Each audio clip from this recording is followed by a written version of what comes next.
आजकल जो ट्रेंड एक चल रहा है ना, सर घूमिया जग घूमिया, ऐसा कुछ नहीं है। मेरा जब भी दिल चाहता है कहीं की सैर करने को, तो मैं तो उस शहर की जो है ना फेमस कोई रेसिपी बनाती हूँ और वहाँ की सैर कर लेती हूँ। तो आज मैं भी आपके साथ मिल के सैर करूँगी पेशावर शहर की। बहुत अच्छा हमारा शहर है, बहुत ही मज़े का और मज़ेदार यहाँ पे रेसिपीज़ होती हैं। तो सबसे ज़्यादा मशहूर जो रेसिपी है वो है जी चप्पल कबाब। ठीक है जी, वहाँ का मशहूर है बीफ चप्पल कबाब, लेकिन आज हम बनाएंगे मटन के साथ। चलते हैं जी अपनी रेसिपी की तरफ। बिस्मिल्लाहिर्रहमानिर्रहीम। सबसे पहले हमने क्रश्ड हमें धनिया, साबुत धनिया चाहिए। अगर नहीं है तो मेरी तरह बाउल में डालें। साबुत धनिया, ज़ीरा और अनारदाना। ठीक है जी, ये चीज़ें डाल के और इसको क्रश कर लेना है। आपने बारीक नहीं पीसना, क्रश चाहिए हमें ये चीज़ें। ठीक है जी, इसको हमने पीस लिया है, साइड पे रखेंगे। और जब तक हम नेक्स्ट स्टेप की तरफ चलते हैं जी, मेरे चैनल को सब्सक्राइब करें, लाइक करें और अच्छे अच्छे कमेंट्स करें। हाँ जी। जैसे मैंने आपको बताया कि वहाँ का बीफ चप्पल कबाब बहुत मशहूर है, लेकिन हम बनाएंगे मटन के साथ। मैंने लिया है 1 kg के बराबर। और जब आप बुचर शॉप जाएं, आप उनको बताएं कि हमने चप्पल कबाब बनाने हैं, तो वो आपको मिक्सिंग ऐसे करके देंगे कि मज़ेदार सी हो जाएगी। अच्छा जी, अनियन लिया, रेड कैप्सिकम ली, ग्रीन कैप्सिकम ली। उनको अच्छा सा हमने क्रश किया और चॉप किया, और चॉप करने के बाद हमने स्क्वीज़ कर लिया था। ठीक है जी, पानी हमने निचोड़ देना अच्छा सा। हरा धनिया जो है ना वो भी काट के रख लेना है, हरी मिर्च भी काट के रख लेनी है। और ये अब हम सारी चीज़ें इनको पीस रहे हैं ताकि अच्छी सी मिक्सिंग हो जाए हमारे कीमे के साथ। ठीक है। और प्याज और कैप्सिकम के अंदर पानी नहीं होना चाहिए बिल्कुल भी, मैं बार बार आपको बता रही हूँ। चले जी, सारे मसाले डाल दिए हैं। लास्ट वाला जो कीमा रह गया था उसके अंदर सारे मसाले डाले हैं। और अब जो सबसे आखिर में चीज़ जाएगी ना, वो है जी मकई का आटा और जनाब चक्की का आटा। अगर आपके पास मकई का आटा नहीं है, आप इसकी जगह चक्की का आटा डालेंगे, लेकिन छान के नहीं डालेंगे, ऐसे ही डाल देंगे। ठीक है। और इससे क्या है कि मिक्सिंग बहुत अच्छी हो जाती है।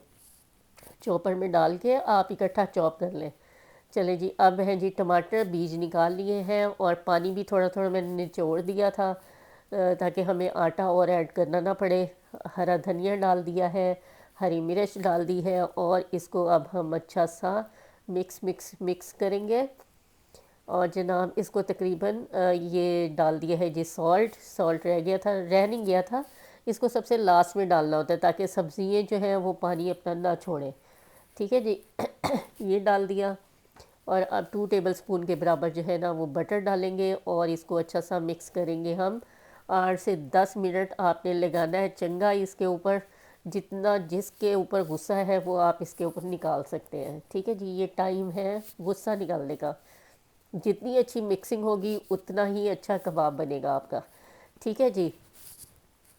और इसको अच्छा सा मिक्स मिक्स करके और इसको हम तकरीबन ओवरनाइट रखेंगे। मैं तो ओवरनाइट रखूँगी, लेकिन अगर आपके पास टाइम नहीं है तो कम से कम 2 to 3 आवर्स जो है वो रखें। अगर वो भी नहीं है तो फिर आप बना सकते हैं, लेकिन वो टेस्ट वो वाला नहीं आएगा।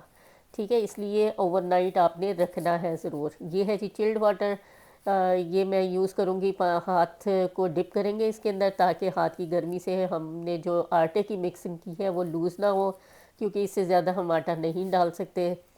और अच्छा सा इसको जिस शेप में भी आपने बनाना है, क्योंकि इसकी कोई ख़ास शेप नहीं होती, बहुत बड़े बड़े बनाते हैं वो लोग।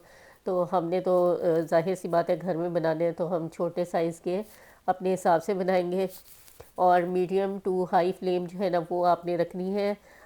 ये तेल गरम हो गया था और मैंने इसके अंदर डाल दिया है जी चपली कबाब। 2 मिनट ईच साइड जो है ना वो हमने इसको फ्राई करना है और ये रेडी हो जाएगा। इस स्टेज पे आपने हाफ़ डन करके, अगर फ्रीज़ करना है तो हाफ़ डन करके भी आप फ्रीज़ कर सकते हैं। आप सिंपल कबाब की शेप बनाएं और फॉइल रख के और ऊपर नीचे, और उसको भी फ्रीज़ कर सकते हैं, लेकिन हाफ़ डन जो है वो सबसे बेस्ट तरीका है। ठीक है जी, स्टीम करके भी इसको रख सकते हैं, किसी दिन आपको वो वाला तरीका भी सिखाऊंगी। लेकिन ये तो हाफ़ डन वाला तो अमेजिंग तरीका है, आप करके देखें, इंशाल्लाह बहुत खुश होंगे। चलिए जी, अब फीडबैक ज़रूर देना है आपने। ये प्लेटर हमारा तैयार हो गया है। जिस तरह भी आपने सर्विंग करनी है, अच्छी सी सर्विंग करें ताकि आँखों को भी देखने का मज़ा आए और खाने वाले को भी मज़ा आए। चलिए जी, अपना बहुत ख्याल रखिएगा, फ़ीडबैक ज़रूर दीजिएगा, रेसिपी अच्छी लगे थम्स अप ज़रूर देना है। और इंशाल्लाह नेक्स्ट बहुत ही मज़े की रेसिपीज़ के साथ फिर हाज़िर होंगी। तब तक के लिए अल्लाह हाफ़िज़, अल्लाह निगहबान। और आपने मुझे ज़रूर बताना है कि पेशावर की सैर आपको कैसी लगी और मेरी रेसिपी आपको कैसी लगी। ओके जी, अपना बहुत ख्याल रखिएगा। अल्लाह हाफ़िज़।